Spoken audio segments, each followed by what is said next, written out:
Okay, guys. Thank you for patience. Once again, I would like to welcome everyone to today's session. And please, can someone confirm if they are able to see my screen? Because last time we had a problem. Uh, the screen it went blank. While I continued to teach, and I only found out like a few minutes later. So even the video couldn't be uploaded, and you know. But anyways, thanks for joining today, guys. We will redo the trigonometric functions as I said on our last meeting, since it was disturbed. We'll just do them again, and then yeah, answer some few questions. And I know that I gave you guys a homework. Hopefully you were able to do that homework. So when it comes to functions, or maybe a little bit about trigonometry for those of you who are joining us for the first time. We have been dealing with trigonometry for some few lessons now, and one of the things that we emphasized in trigonometry is that with trigonometry, we are essentially dealing with the relationships between angles and sides and angles, sides and angles, sides and angles. That is all what trigonometry deals with. We've done the analysis of triangles and stuff. Right now, there's something that I introduced while we were still doing the functions. When it comes to functions are basically graphical methods to represent relationships between things. And when we come to trigonometric functions, we essentially are trying to represent the relationship between sides and angles, but now in a graphical manner. So that is all trigonometric function is about. That is what trigonometric function is about. We are trying to, or we are representing graphically the relationship between sides and angles in a graphical manner. What we did while we were still doing trigonometry back then is that we were just looking at the actual sides of triangles, as you can see here, and the angles within the triangle.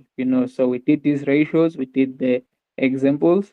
The PDF was shared on the group. It's gonna be shared again because I just um completed, or I just combined everything that relates or that deals with trigonometry into this one PDF.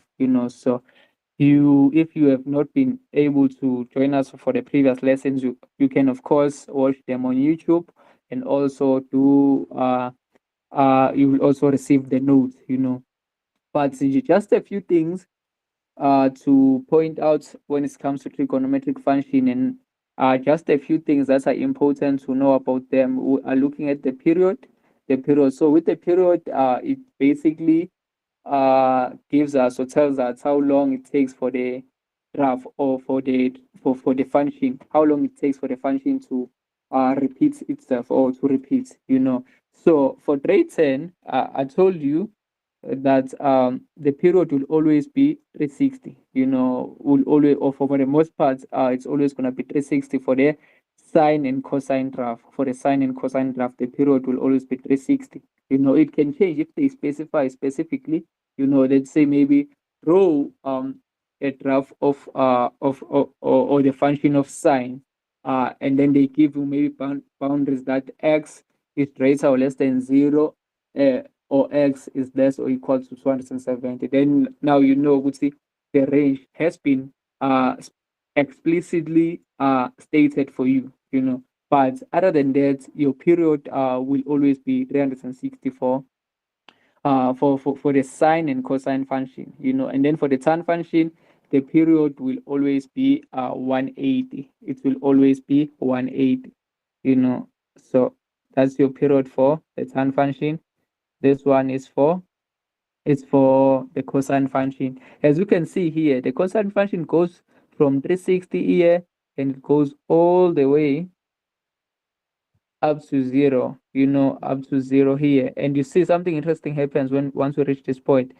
it starts to do the same thing again, So these parts here is simply a mirror image of these parts here, So it took 360 degrees, for it to repeat itself, So that's the most important thing, or that's the period, how long it takes for the function to repeat itself, So this is how the cosine function looks, It's how the cosine function looks, start here from zero, and it's a wave like this, and then after 360 degrees, the sine function, it repeats itself. As you can see here, we go from negative 360 degrees up to from negative 360 degrees up to zero, and then that's essentially 360 degrees, and then it starts again, it repeats itself. So that is your period. Let me confirm something. Okay, I'm recording. Okay. And then we also talked about the domain. The domain is whereby we look at the x values, or whereby it's those x values for which our graph exists, and then the domain for this particular function that I've drawn here, it's from minus 360 to 360 degrees. So it's basically all the values of x whereby our function exists, or whereby our function, yes, whereby it exists or it's there, you know. So that's your domain. And then we talked about the range. With the range, I usually use this trick here, whereby I write it with the small g, which looks like y, in order to remind myself that range we are dealing with y values, and domain we are dealing with x values. So for the y values, you can see, for this particular function that we have here, of which, and this is the simple sine function, which is y is equal to sine x. This is the simple sine function. It's like this, and then the range of this function is from -1 to 1, of course. And here it was represented, y is the element of -1 up to 1. So our sine function will exist from -1 to 1. As you can see, we see once we go above 1, once we go above that 1 here, our sine function no longer exists. So our range is just between those two values. And then the amplitude, we said it's from the center line to the highest point on the graph, or to the lowest point, you know so here is our center line. It's actually at the x-axis, and then we just go from the center line up here. That will give us our amplitude.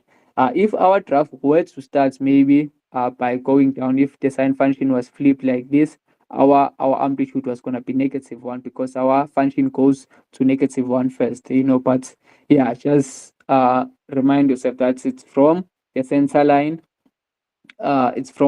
line to the highest value in the graph, to the highest value, in the graph. Okay, that's the amplitude, and then we introduce the cosine function.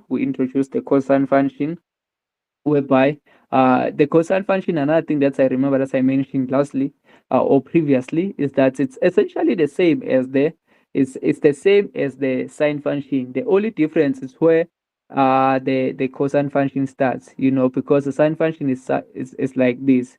It's like this. That's your sine function, you know. Let me see, maybe I can draw it smoothly. So okay, this is our sine function. It's like this, our sine function. So you see, if we can just shift the sine function horizontally, maybe shift it back like this, you can see that it will fit perfectly on top of the cosine function. So these two functions are essentially the same. It's just the only difference is where they start, so that's your cosine function. And then of course we went ahead uh to look at our period again, how long it takes for our cosine function to repeat itself is 360 degrees, so mostly for your questions in grade 10, the cosine function and the sine function will have a period of 360, so you can even claim that you will be correct 90% of the time, and then maybe if they change, maybe if they squeeze the function hopefully we get an example that says like that. Maybe then the period can change, the period can change. But for the most part, you will deal with this. And then in grade 11, you will have functions whereby the periods change, the graph is stretched or is squeezed, and then we talked about the domain, you know, the x values for which our graphs exist, and then we talked about the range and the amplitude, which I've already introduced. So we also introduced another thing which is called the vertical shift, so whereby you will find the here you have your cosine function, but now they add maybe say plus 3. If they add plus 3, they are basically shifting our function up by 3 units. That's your vertical shift. Or maybe they say minus 2, that is your vertical shift again, that is your vertical shift. So another thing that happens is that maybe instead of shifting, they can stretch our function by essentially increasing the amplitude, and then on the graph maybe that will be like, or on the function it would be y is equal to 2 cos x, you know 2 cos x. So let's say 2 stands for a. Let's just say y is equal to cos a cos x. This value here is generally our amplitude here. So if they change this value from 1 to 2, you will see that you will have a cosine function that will look something like this. It will be maybe starting from 2 now. Okay, that one is ugly. Starting from 2, something like this. It will be stretched, but still the center line will be the same. It's just the amplitude would be 2 instead of 1, because it has been stretched vertically by introducing this value here, of which is the amplitude, so that is your stretch. Maybe let me write here. We will see stretching.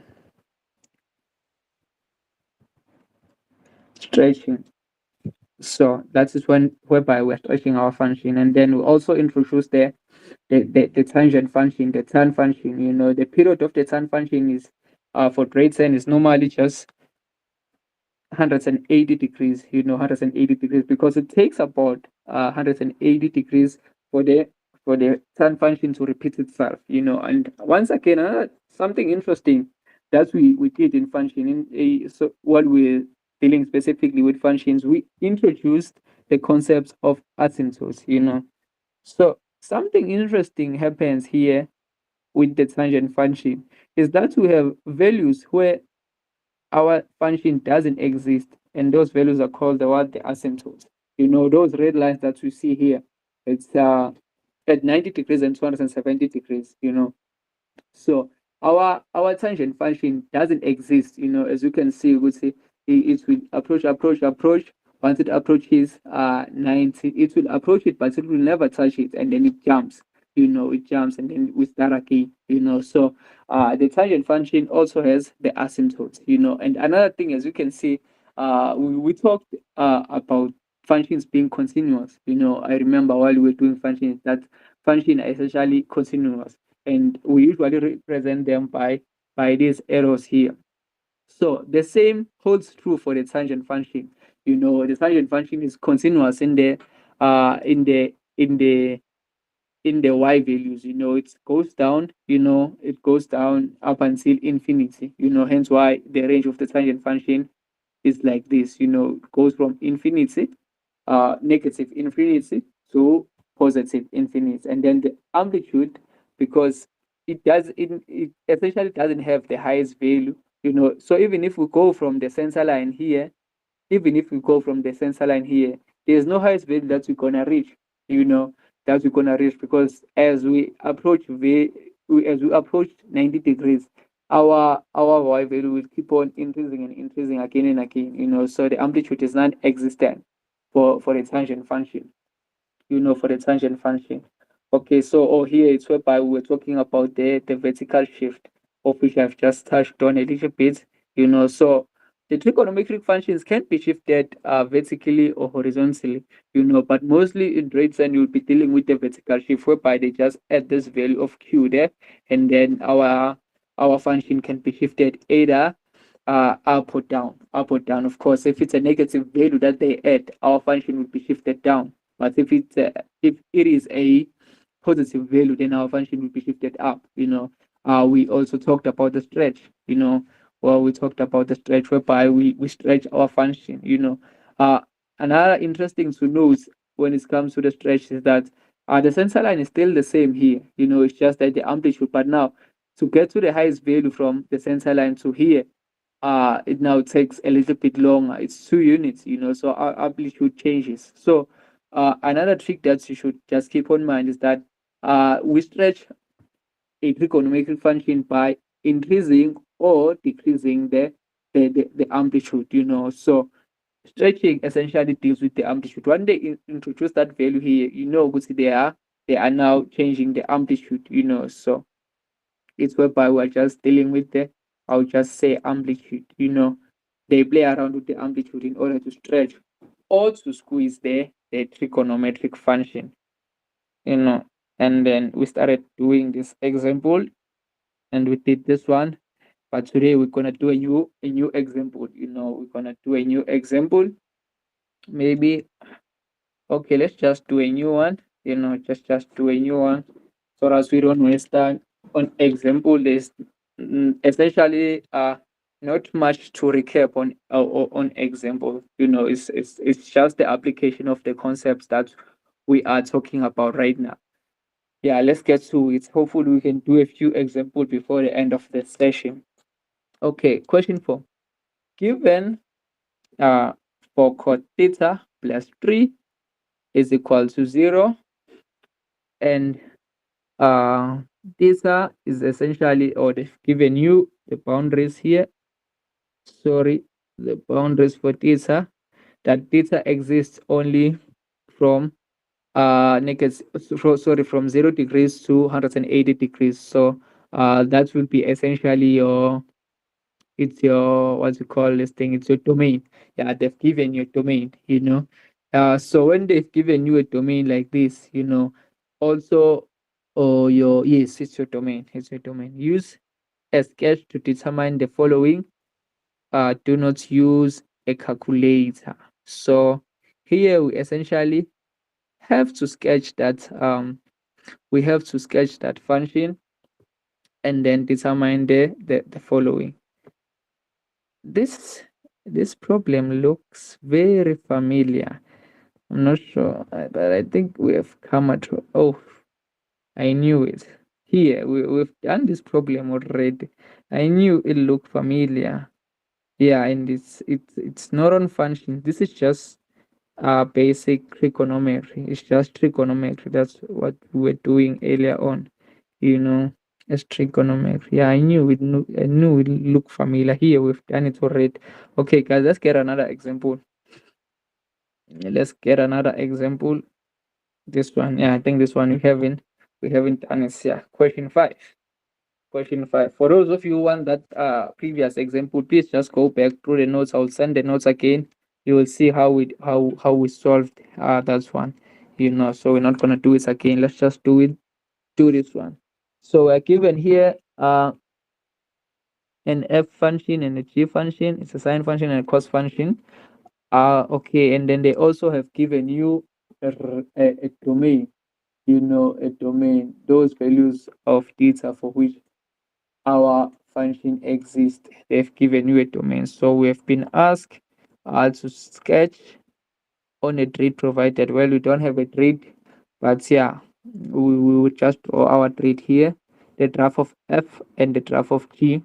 Okay, so the graph, it has been specified that it starts from 0 to 270 degrees. Maybe just a few things to note here before we start sketching, that can guide us. We already know, since here the graph of sine, it has been shifted what? It has been shifted 1 unit down, shifted down. We've just talked about this, so it's always good to note such things, so you can already in your mind paint the picture of what your sine function will look like, because this has been shifted 1 unit down, so it's essentially gonna be below your x-axis. And then the graph of g, we've just talked about the stretch here. You are seeing the two. That means the amplitude of the graph of the cosine graph will be 2, will be 2. Or I'm essentially now answering even the question parts. With such things, if you go into the exam with already that knowledge, you see you have essentially just solved even this problem and this problem by just going through that. You already know, would see the graph of f will be below the x-axis. We have solved the range, the graph of g. It's so, even if, say, maybe you are not good at sketching the functions, but you're still gonna get these two answers, because you understand what is happening there, what is happening with those functions that they gave you. But let's go ahead and sketch the functions. Oh, and another thing, the interval that we normally use for the sine and x function is 90 degrees.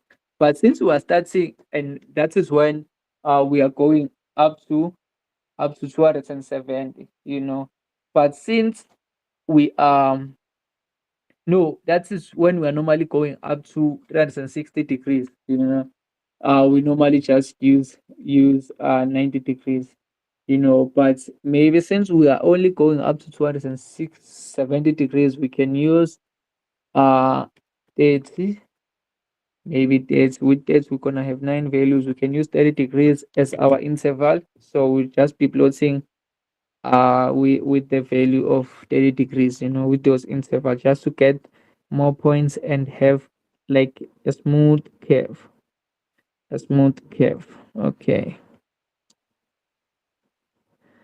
Okay. So we are going from what, from 0 degrees. These are your degrees here. 0, say 80, 60, 90, 120, 150, 180, 210, 240, 270. Yes. And then with the amplitude, let's just say maybe it's 1, 2, okay, 3 here, 1, 2, and 3 here. Okay, gonna have -1, -2, -3. It's 1, 2, 3. With 0, we said we're gonna use the 30 degrees interval. Here we at 0 degrees, 30 degrees, 60 degrees, 90, 120 degrees, 150, 180, 210, 240 degrees, 270. 270. So those are the values. And basically, you just use your calculator when it comes to sketching this function. You just gonna and make sure your calculator is in degrees. Just gonna go in and plug these x values, 30, 60, 90, on your calculator to get the points on the graph. Let's start with the graph of f, of which is the sine graph. So we're just gonna say sine 0, starting from 0, -1, to get the points now on the graph. Okay, we are getting -1. Please also be punching your calculator, just to make sure that I also don't make mistakes. So this is gonna be -half for 30 degrees. For 60,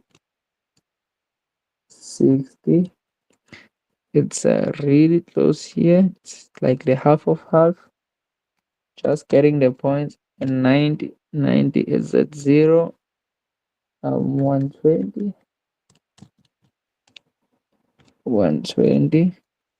20, similar to that 60 there. And then 150, it's at minus half again, somewhere here. Then let's go to 180,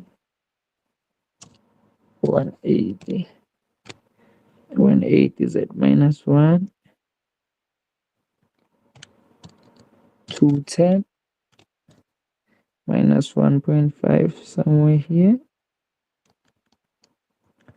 240, -1.8, somewhere almost at 2, and then 270. That's your final point. So I'm just plugging in these values on the calculator, guys. On the calculator, you're just taking f at x that we have here and saying sine as 0 minus 1. The answer that you get here would be your first point, of which was here minus 1. And then you just basically do the same thing, do the same thing. You can use the intervals of like maybe 45 or 60, but as let's say this one is best, and then you plug in at 30 degrees minus 1, you'll get that value of negative 0.5 there. So it's just that. That's what I'm doing. Okay, let's move ahead and then sketch the graph. Oh, let's actually sketch this graph, yeah, before we even move ahead. So our graph will look something like this. That's your graph of sine. Yes, this is f. And then let's sketch the cosine graph now. Remember, the cosine graph, it has the amplitude of 2. So somehow we're gonna reach here and here, negative 2, because of that amplitude that they gave us there of minus 2.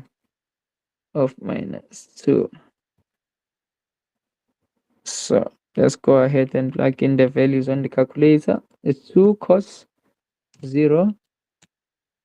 2 cos 0 is that at 2. Start at 2. Let's go to 30. 1.7, just a little bit below the 2. 1.7 at 60. 60 is 1. It's here at 90.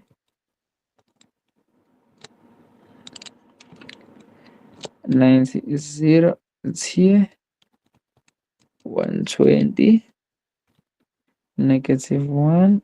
It's gonna be here. It's the cosine graph. 150. Negative 1.7. Almost at 2. 180. Negative 2. It should start turning now. We have reached negative 2 to 10. Negative 1.7. It's the same as this one, somewhere here. To 40. It's negative 1 here. And then lastly, to 70. 0. Okay, this is your cosine graph. And then let's sketch it. My sketch is a little bit ugly. Let me see if I redo it again. Even more ugly now. Yeah, let's just go with that. But yeah, the points are supposed to be on the graph there. Let me make them a little bit bigger. Yeah, they're supposed to lie on the graph. Yes, so that's your cosine graph. This is G. Okay. Yeah, so basically you have your graph here. And then yeah, I will only ask to do this. So that's your 6 mark right there. That's your 6 marks right there. So what they do when they're answering, so when they are what you call this thing, when they are marking your draft, they will look at the shape. They will look at the shape of the draft. You get the mark for this. The shape of the draft, you get the mark for the intercepts here, where it touches your x and y axis. You get the mark for that. And also because they can see that your traffic has been shifted down here. 1 unit is below the x-axis. We're still looking at the cosine graph. It has been shifted by that -1, so it's below the x-axis. You will also get a mark for that. And another thing, and the same thing will apply for the cosine graph. You would get the mark for the shape of the graph. You would get the mark for the intercepts, whereby it cuts the x and y axis. Yes, and you'll also get the mark for the stretch. that the graph has the amplitude of 2, so that's what they are assessing, if you are able to see such. And then 5.2.1, let's go ahead.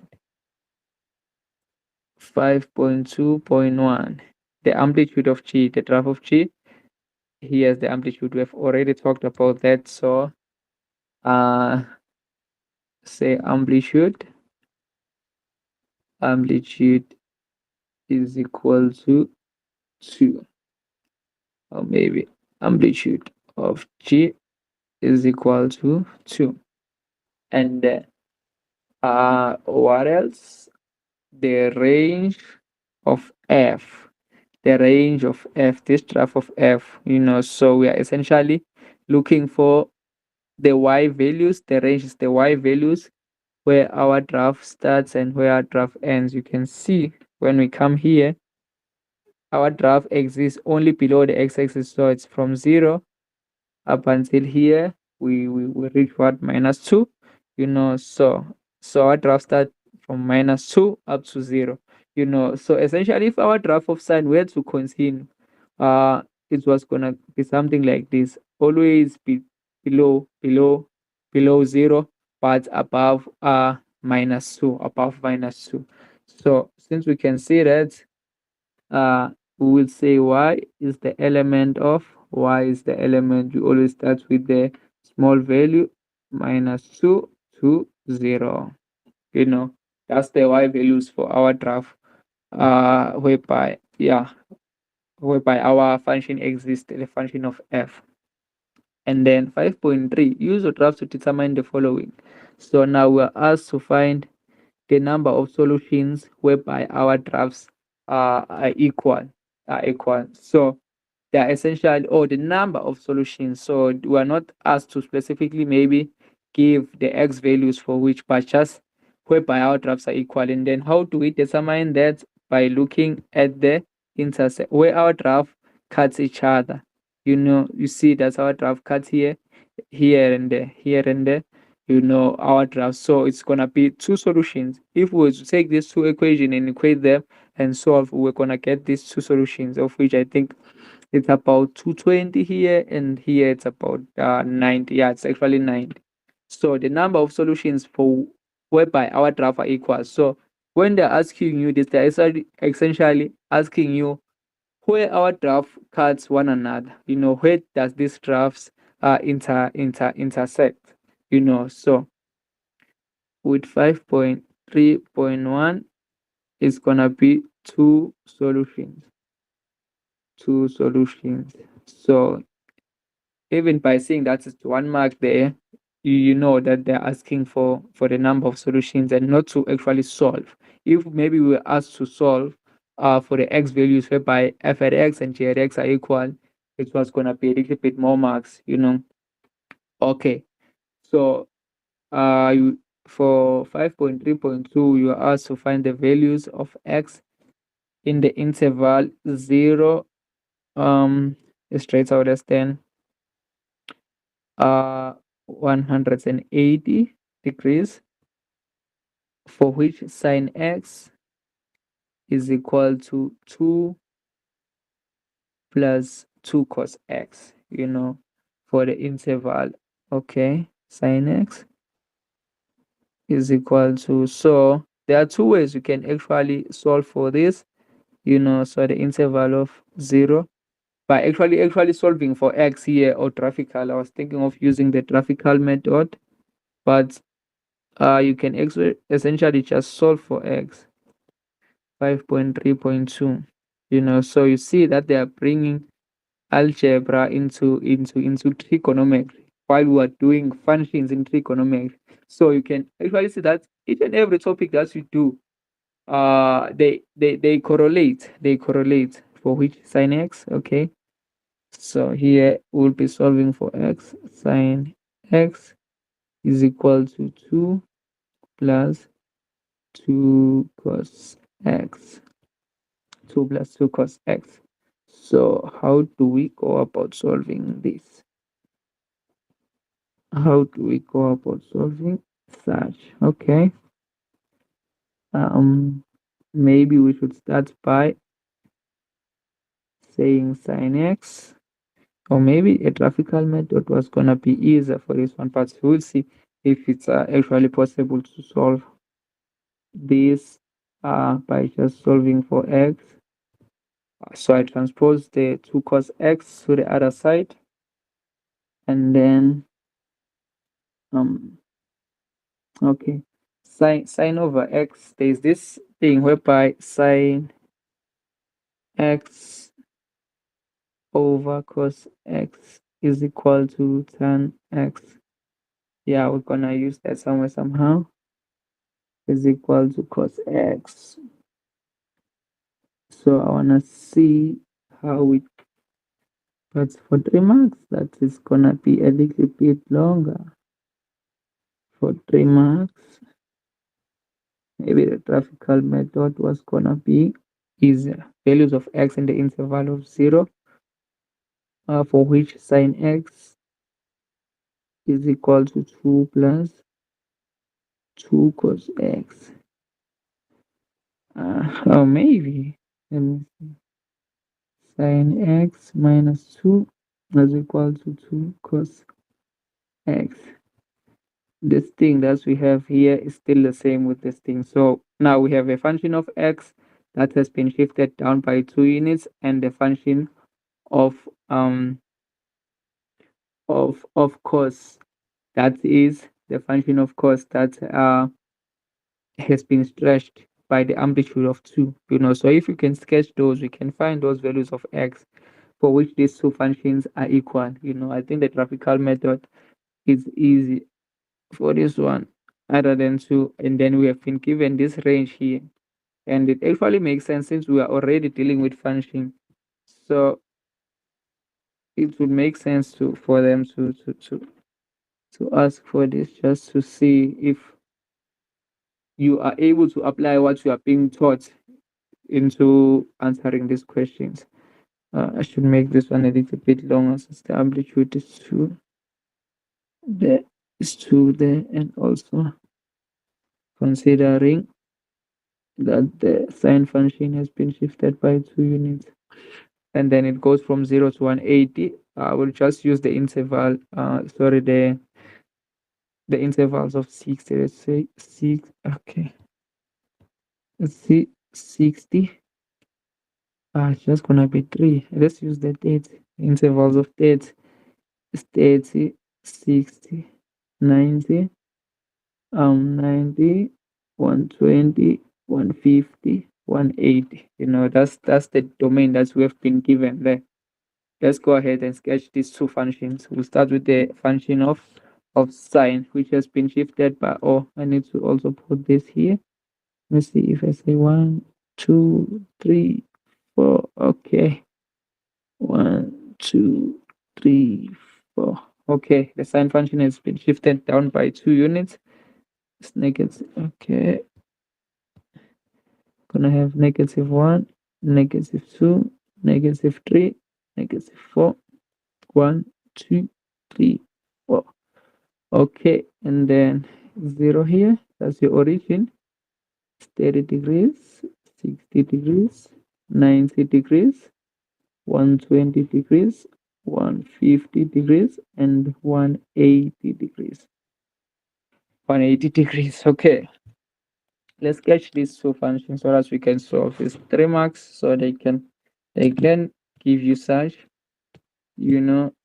just to see if you are able to, so I'm just gonna punch these numbers on the calculator and sketch the sine function first. I will sketch this function and then the other one. The sine function starts at -2 for 0, for 30, it's -1.5 here. For 60, it has been shifted down by 2 units. It's -1 point somewhere here for 60, and then for 90, it's -1 here, and then for 120, and 20 is here, same as 60.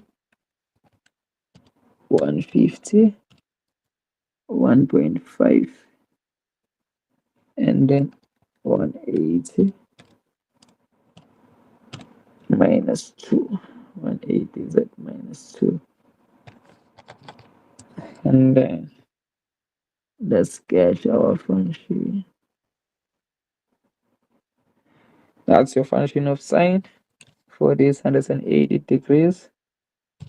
And then we're gonna go ahead and sketch the sine function, sorry, the cos function. Remember, the goal is to find the value, any value of x here between 0 and 180 degrees, whereby this function will be equal. Remember what I told you, it's where they cross. That's where they are equal. Let's go the values of x in the interval for which, okay, these two functions are equal. 2 cos, let's start from 0. It starts at 2. The amplitude has been increased. Okay. The amplitude has been increased. Okay. 30, 1.7, somewhere here. At 60. It's at 1. At 90. At 0.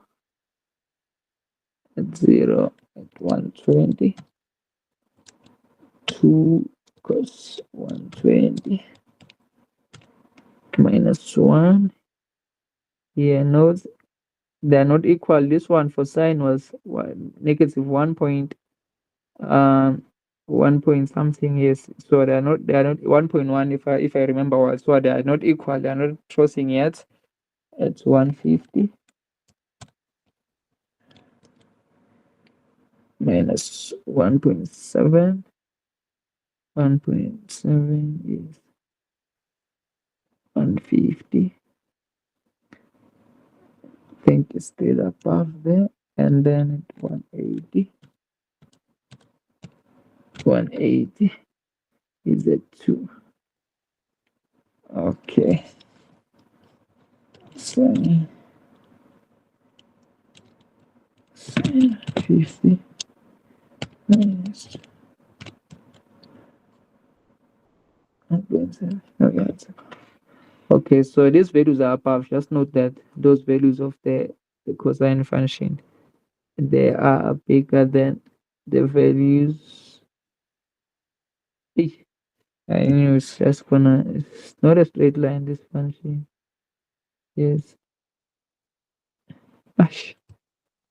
It's a little bit ugly, but I think we've already found what we are looking for, because it's 180. The answer we're getting, if you put 2 cos 180, you're gonna get minus 2, so that's the value we are looking for. So it's only just one value whereby these functions are equal here, whereby x is equal to 180 degrees. So you've essentially found your answer. So the values of x in the interval is for which side these two functions are equal. So these two functions are actually equal here, at that value, whereby x is equal to 180 degrees. That's that is your value.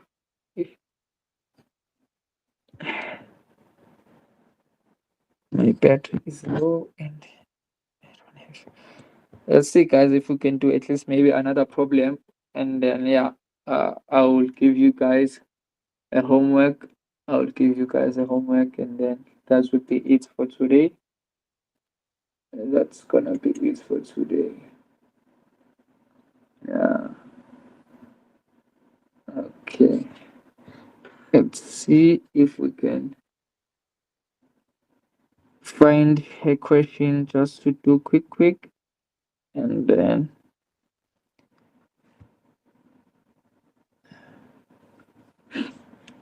this one was for 2017.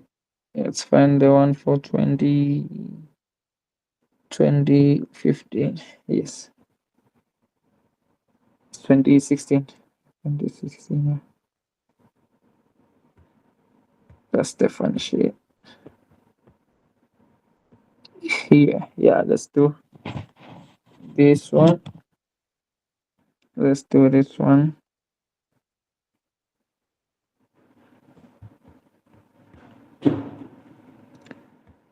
Let's do this one. Add an image. So I think for today we're just gonna do this two only. Give you the rest as a homework. And then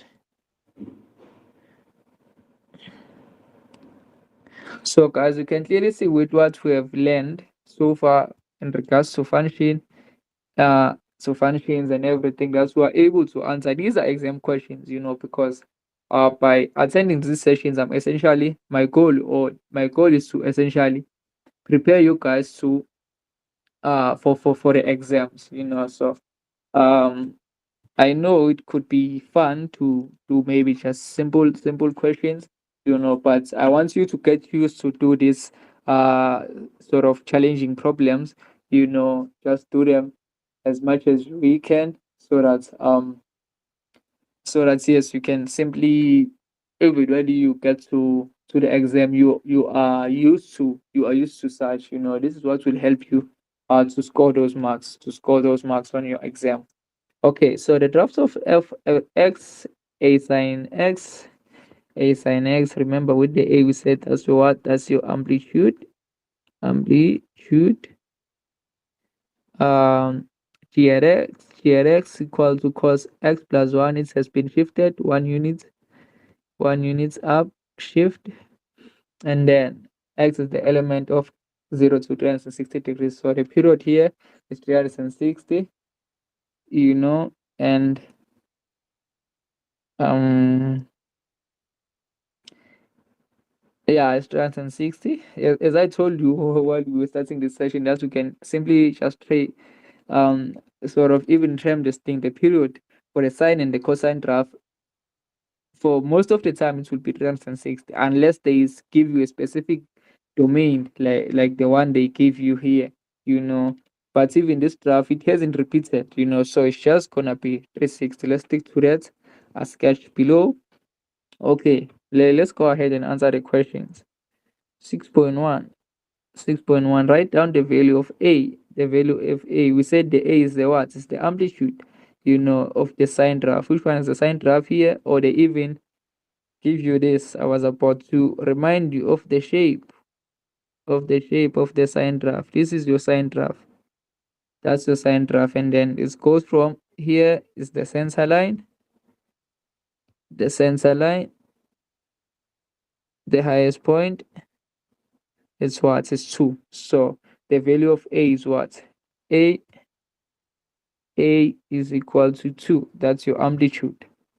And then write down the period of f, how long it takes for this graph to repeat. The period, I said, just 360 degrees. So period is equal to 360 degrees, so because these two graphs are actually complete, this is a complete sine graph, and this one here is the complete cosine graph. This one here, it doesn't fit, but yeah, that's one of G. It's a complete cosine graph. So the period, it's 360. Write down the range of G, 6.3. Remember, with the range, we are looking at the y values, the range. So range of G, the graph of G. When we look at the y values, this is the graph of G, right? And they start from where? Above 0. Start from 0 to what? To 2, so anything below 0, that do you see this graph crossing or existing anywhere below 0? No, it doesn't exist, so it only exists for the values of 0, from 0 going to 2, so that's your range, so uh, y y is the element of 0 to 2. Always starts with the small one. Okay, and then 6.4. for which values of x, for x is the element of 0 to 10, will f at x times g at x be greater than 0, be greater than 0. Okay, okay. So when we are timesing these two graphs, we want to see where we essentially get positive numbers, positive numbers. So let me see if there's any trick I can teach you to answer such questions. But essentially, again, f at x times g at x, we are looking for only positive numbers when they are asking for values that are greater than 0, because only the positive numbers are essentially greater than 0. So we want to find which values here from going from 0 degrees to 360 degrees. That's when we multiply are gonna give us a positive outcome. When we multiply a negative times a positive, we get a what? A negative. So for any value that's gonna give us a negative, it automatically out. And any value that's gonna give us 0, it's automatically out. So anything multiplied by 0, it's automatically out. But a negative times a negative is equal to a positive. That would be included. A positive times a positive will be equal to a positive. That would be included. So we're essentially looking for these values, when we look at this graph. So all of the all of the cosine values for this graph is above 0. It's above 0 here. So all of the cosine values are 0. Sorry, are positive, are greater than 0. Are greater than 0, for the cosine graph. So our only concern is this one now. Is the sine graph. Is the sine graph. The sine graph has positive values here, but once we reach 180, things changes. It now starts to have negative values. So from 180 to 360 degrees, it has negative values. So when we time these negative values with these positive values, what are we gonna get? We're gonna get negative values. So essentially from 180 going in that direction, that side is automatically out. That side of the equation is automatically out. So we're only left with this one. But at zero, the graph of what? The graph of sine is equal to 0. The graph of sine is equal to 0, whereby x is equal to 0. The graph of sine is also equal to 0.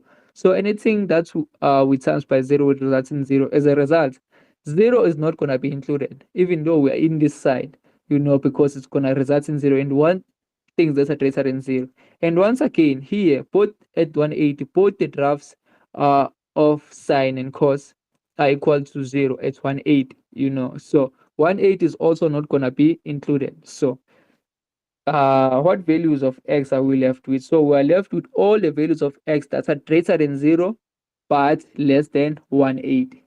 That is when the outcome will be greater than 0 if we multiply.